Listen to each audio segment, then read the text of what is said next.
আসসালামু আলাইকুম। আপনার উপর শান্তি বর্ষিত হোক। প্রিয় সত্যান্বেষী, খতমে জামালির সত্য ও সুন্দরের ভুবনে স্বাগতম। আসলে জীবনকে সুন্দর করার জন্য প্রয়োজন কোরআনের জ্ঞান। আল্লাহ নিজেই বলেছেন, আমি কোরআনকে খুব সহজ করে দিয়েছি যাতে করে তোমরা এর শিক্ষা মনে রাখতে পারো।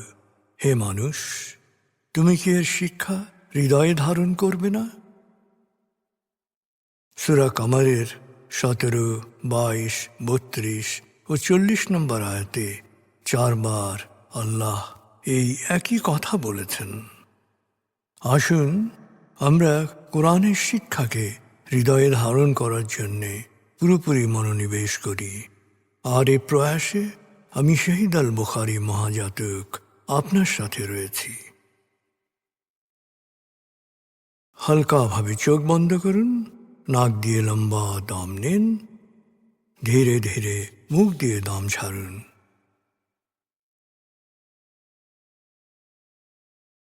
দম নেবেন পেটে, ছাড়বেন মুখ দিয়ে। দম নেওয়ার চেয়ে দম ছাড়তে সময় একটু বেশি নিন। এভাবে কয়েকবার দম নিন ও দম ছাড়ুন।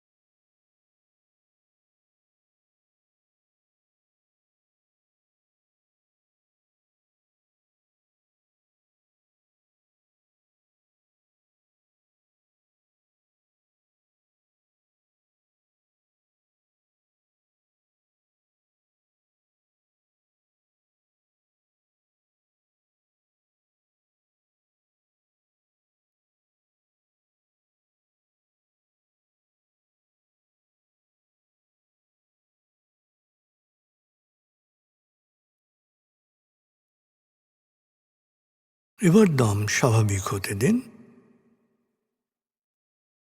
এবার নাক দিয়ে ধীরে ধীরে দম নিন, নাক দিয়ে ধীরে ধীরে দম ছাড়ুন।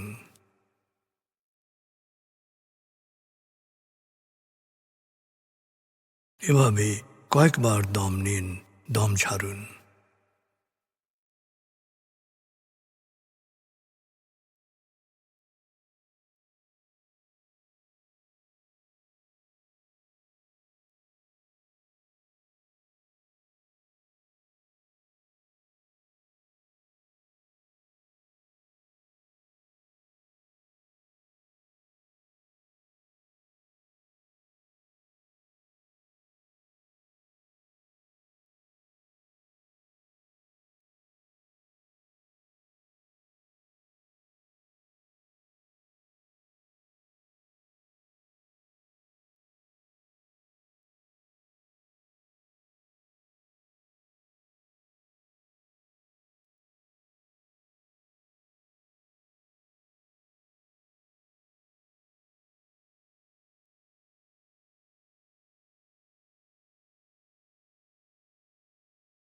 এখন দম স্বাভাবিক হতে দিন।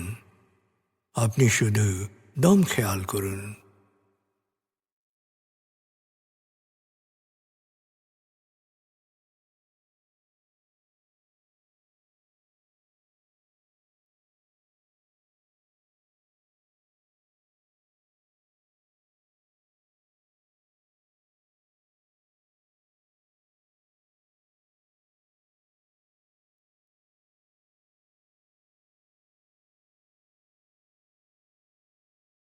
প্রিয় সত্যান্বেষী, এবার আমরা ডুবে যাব সূরা ফাতিহার তেলাওয়াত ও মর্মবাণীতে।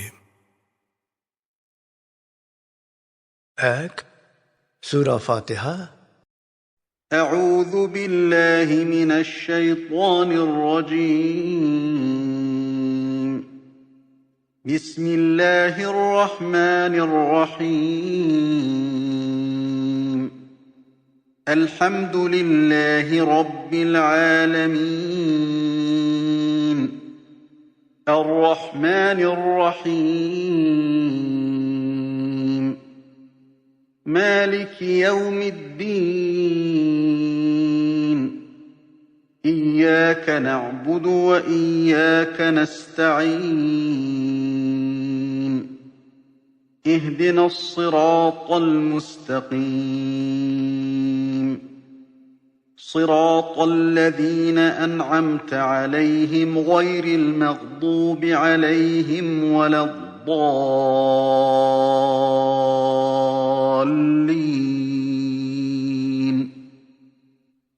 দয়াময় মেহেরবান আল্লাহর নামে সকল প্রশংসা মহাবিশ্বের প্রতিপালক হে আল্লাহ তোমারই জন্যে। তুমি দয়াময় মেহেরবান কর্মফল দিবসের মালিক। আমরা শুধু তোমারই ইবাদত করি, শুধু তোমারই সাহায্য চাই। প্রভু হে, সাফল্যের সরল পথে তোমার প্রিয়জনদের পথে আমাদের পরিচালিত করো। প্রভু হে, বিভ্রান্ত অভিশপ্তদের অন্ধকার পথ থেকে তুমি আমাদের রক্ষা করো।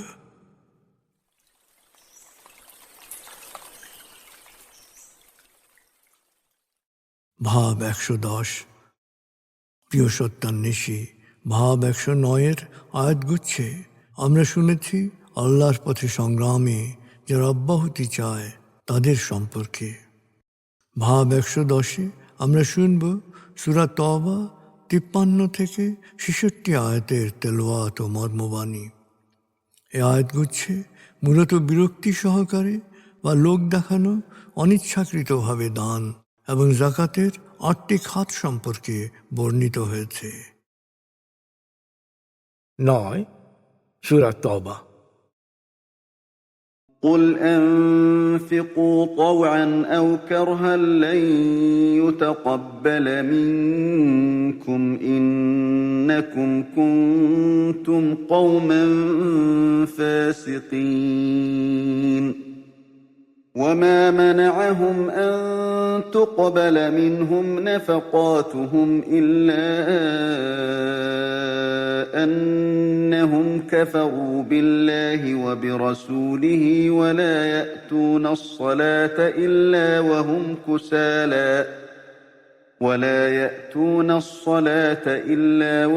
كسالى ولا ينفقون إلا وهم كارهون فلا تعجبك أموالهم ولا أولادهم إنما يريد الله ليعذبهم بها في الحياة الدنيا وتزهق أنفسهم وهم كافرون ويحلفون بالله إنهم لمنكم وما هم منكم ولكنهم قوم يفرقون لو يجدون ملجأ أو مغارات أو مدخلا لولوا إليه وهم يجمحون ومنهم من يلمزك في الصدقات فإن أعطوا منها رضوا وإن لم يعطوا منها إذا هم يسخطون ولو أنهم رضوا ما آتاهم الله ورسوله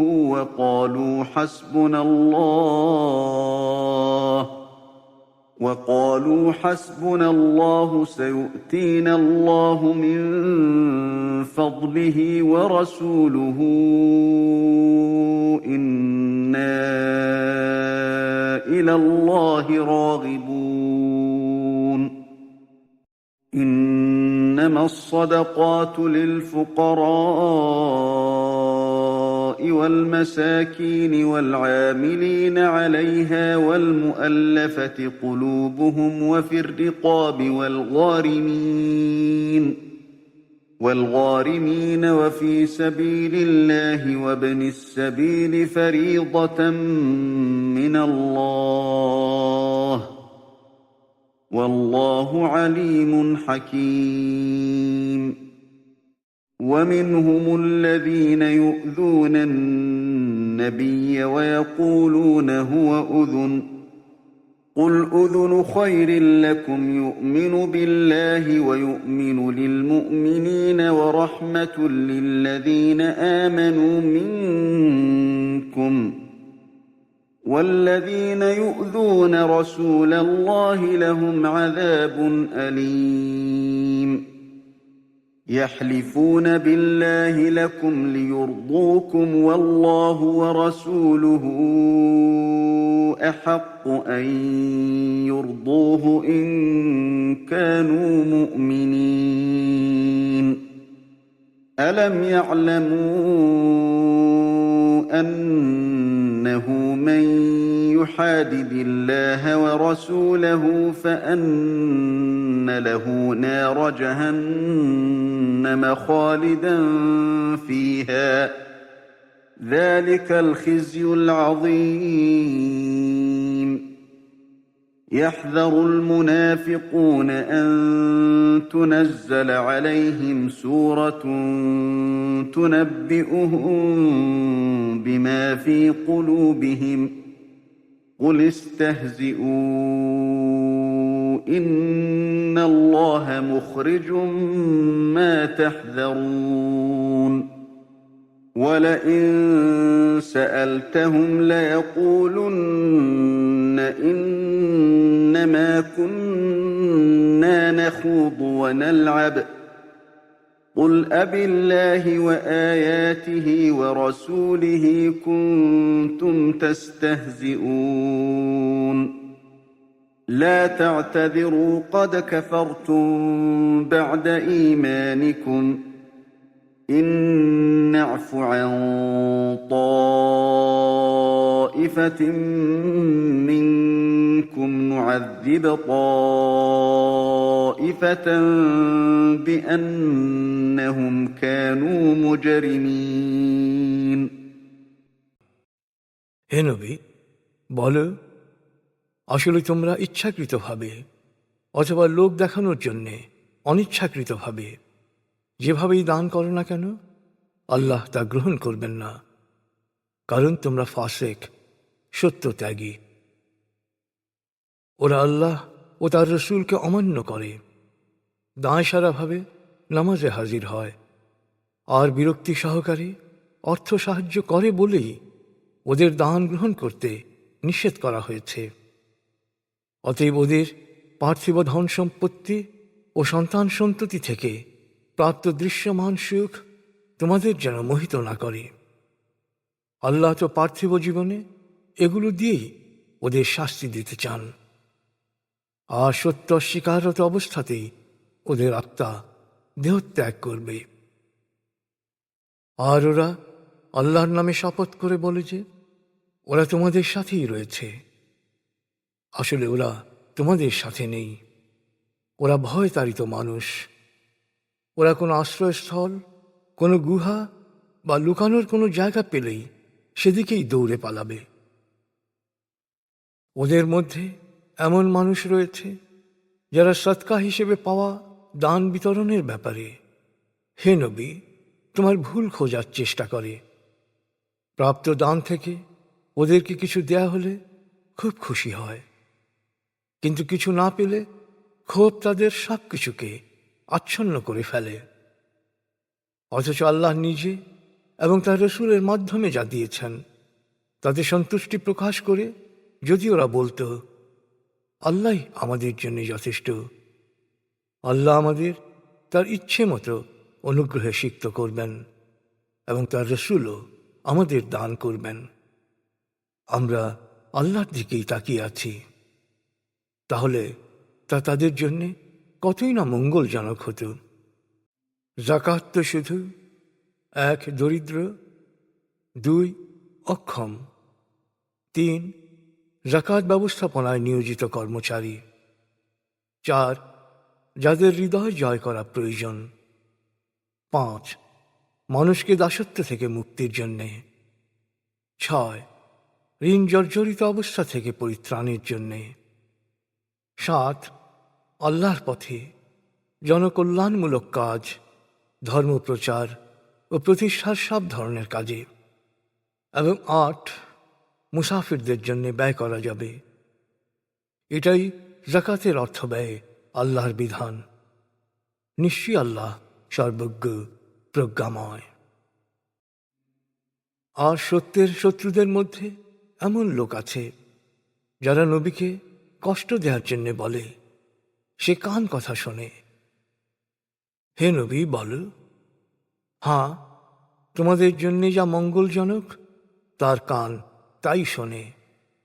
সে আল্লাহতে বিশ্বাস করে, আস্থা রাখে বিশ্বাসীদের উপর। আর তোমরা যারা বিশ্বাস করো তাদের জন্য সে তো আল্লাহর করুণা।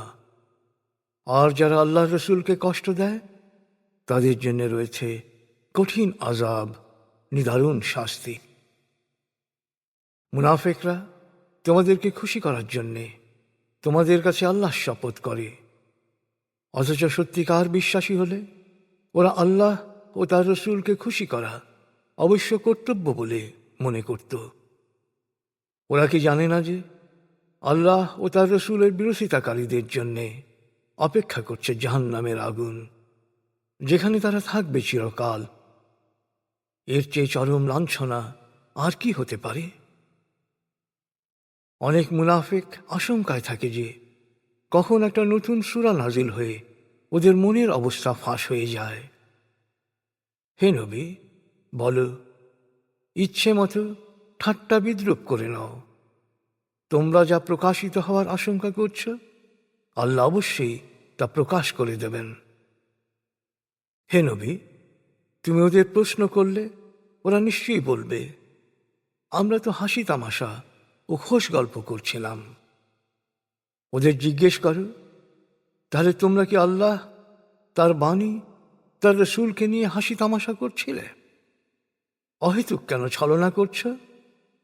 তোমরা বিশ্বাস স্থাপনের পর সত্য অস্বীকার করেছ। না বুঝে ভুল করায় তোমাদের মধ্যে কাউকে কাউকে ক্ষমা করলেও পাপাচারে নিমজ্জিতদের আমি কঠিন শাস্তি দেব।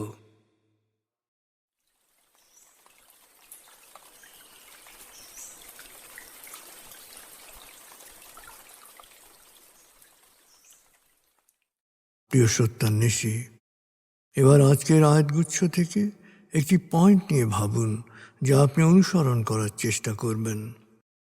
ভাবনাটা হতে পারে, আপনি কি আন্তরিকভাবে স্রষ্টার সন্তুষ্টির জন্যে দান সৎকা প্রদান করেন, নাকি বিরক্তি সহকারে লোক দেখানো দান করেন?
প্রিয় সত্যান্বেষী, কোরআনের মূল শিক্ষা শুকরিয়া ও দোয়া।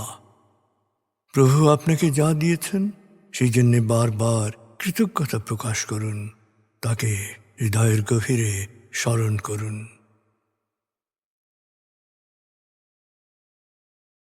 আল্লাহ আল্লাহ আল্লাহ আল্লাহ আল্লাহ আল্লাহ আল্লাহ আল্লাহ আল্লাহ আল্লাহ আল্লাহ।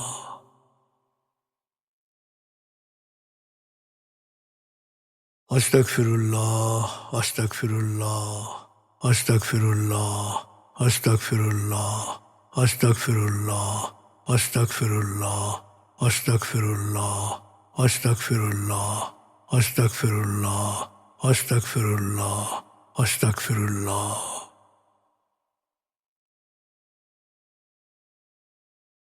আসুন প্রার্থনায় ডুবে যাই।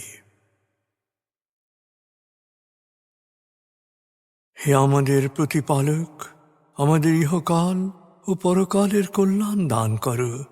আগুনের শাস্তি থেকে তুমি আমাদের রক্ষা করো। হে আল্লাহ, পানাহ দাও ভয় ভীতি আতঙ্ক থেকে, অশান্তির আগুন থেকে, অস্থিরতা হতাশা পেরেশানি থেকে, দুঃখ কষ্ট থেকে, ঋণ ও কুফরি থেকে, অভাব আসক্তি ও নেতিবাচকতা থেকে।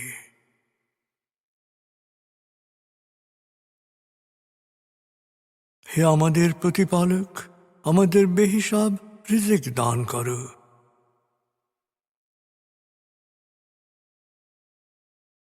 হে নিরাময়কারী, আমাকে পরিপূর্ণ নিরাময় ও সুস্বাস্থ্য দান করো।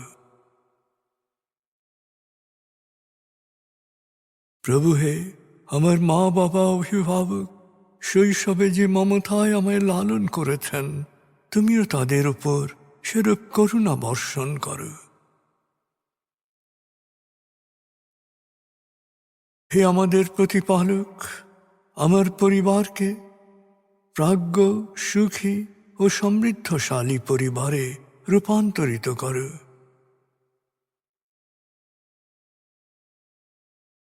হে করুণাময়, আমাদের কোয়ান্টাম ফাউন্ডেশনকে, আমাদের সংঘকে তুমি কবুল করো।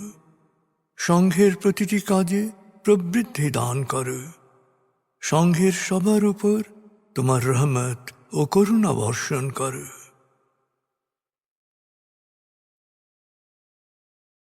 প্রভু হে, আমাদের দেশকে তুমি ভালো মানুষের স্বর্গভূমিতে রূপান্তরিত করো। হে করুণাময়, পৃথিবীর সকল শোষিত বঞ্চিত মানুষকে জালেমের জুলুম থেকে, শোষকের শোষণ থেকে মুক্তি দাও।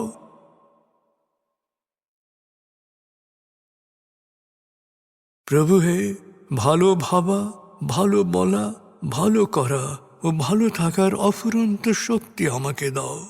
আমি যেন সব সময় নিজের ও অন্যের যত্ন নিতে পারি।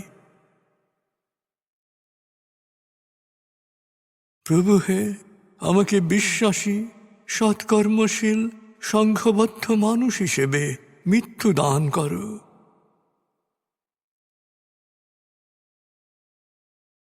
অনুভব করুন, আল্লাহ আপনার অন্তরেই আপনার কথা শুনছেন।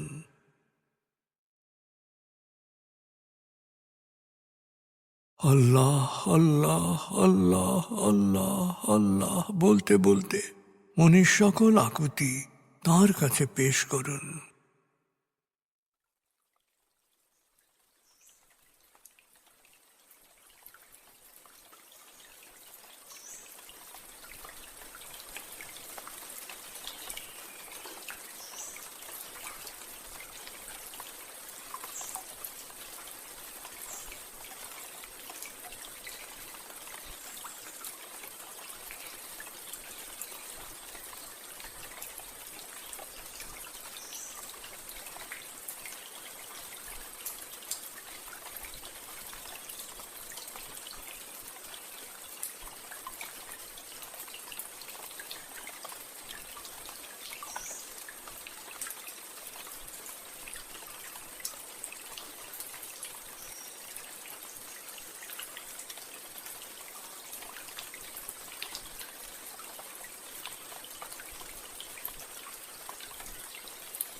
এবার মনে মনে বলুন, দয়াময় তুমি মহান, সর্বশক্তিমান, আমি তোমারই দাস, আমি তোমাতেই সমর্পিত। দয়াময় তুমি মহান, সর্বশক্তিমান, আমি তোমারই দাস, আমি তোমাতেই সমর্পিত। দয়াময় তুমি মহান, সর্বশক্তিমান, আমি তোমারই দাস, আমি তোমাতেই সমর্পিত।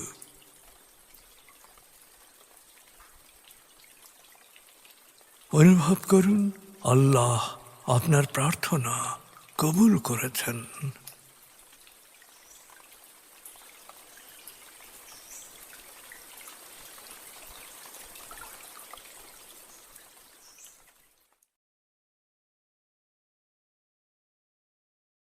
এবার লম্বা দম নিন, 0 থেকে 7 গণনা করে স্বাভাবিক জাগ্রত অবস্থায় চলে আসুন।